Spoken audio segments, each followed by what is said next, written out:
Le présentateur de la matinale de France Inter, Nicolas Demorand évoque son regret d'avoir décliné une proposition de son frère Sébastien, décédé en 2020. Un immense regret. Depuis ce lundi, Nicolas Demorand a repris la direction des studios de France Inter.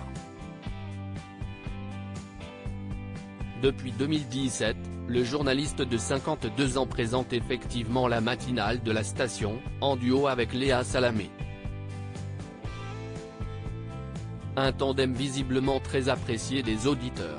La tranche se positionnant régulièrement en tête des audiences est d'ailleurs rallongée d'une demi-heure cette année, et s'étend donc désormais entre 7h et 10h du matin. S'il ne fait aucun doute que Nicolas Demorand a la radio dans le sang, il n'avait pourtant pas tout à fait choisi cette voie au départ. Cette proposition que Nicolas Demorand regrette d'avoir refusée. Interrogé dans les colonnes de Télérama, il explique que dans la famille Demorand, c'est plutôt son frère aîné Sébastien, qui avait hérité du gène du journalisme. Critique culinaire reconnu, celui qui était aussi célèbre pour avoir fait partie du jury des premières saisons de Masterchef sur TF1 est décédé en 2020, après un long combat contre le cancer.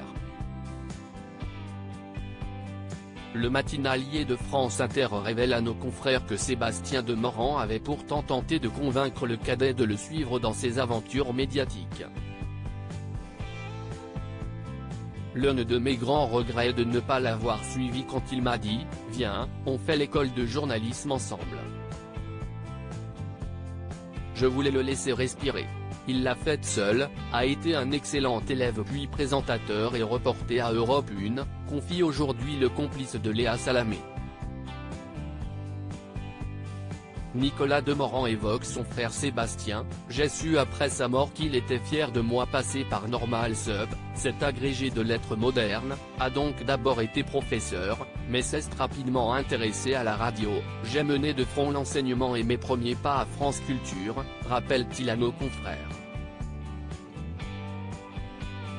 Et Nicolas Demorand a toujours pu compter sur son frère pour l'aider à se frayer un chemin sur les ondes. C'est lui qui m'a pris en main et a pris les bases à mon entrée à France Culture. Il est resté une oreille affûtée, jusqu'à la fin, pour me dire ce qui allait ou pas. Il était impitoyable, pour une transition ou une tournure de phrase. Il m'a vraiment aidé, et j'ai su après sa mort qu'il était fier de moi, a-t-il assuré avec émotion.